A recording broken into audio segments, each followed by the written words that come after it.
Saya selalu duk post pasal boxer abang saya koyak kan. Memandangkan saya tak pernah bagi apa-apa dekat dia, saya nak hadiahkan kat dia boxer baru. Semenjak 2-3 hari ni kan dia banyak bergaduh. Bila banyak bergaduh macam susah sangat lah kan. Saya mak pala lah. Asyik duk gaduh.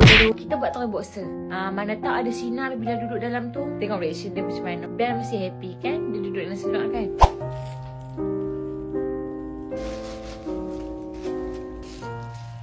Hei, nah hadiah. Buka tapi pejam mata. Tapi biar kena pejam mata. Asal air pula. I ingat you. Lu pejam mata dulu. Sebab kan dia punya boxer dia koyak. Tara!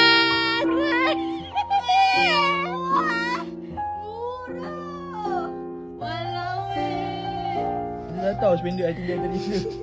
Ini cukup lah. Bukan, dia macam besar. Ni. Dia tahu mana I punya spender. Kan I cakap ini macam besar. Dia pegang tak?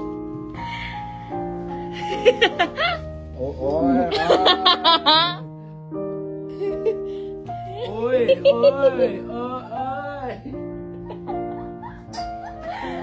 Bawa telur masam. Tu dah meri dah. So kita gantikan yang baru. Kalau dia pakai ni kan. Nanti buat elok sikit lah. Buat macam ni punya muka. The bell. Cakap lah thank you. Thank you. Tapi yang penting tak mau ada koyak dekat sini. Tak mau ada koyak kat tengah ke apa ke tak mau.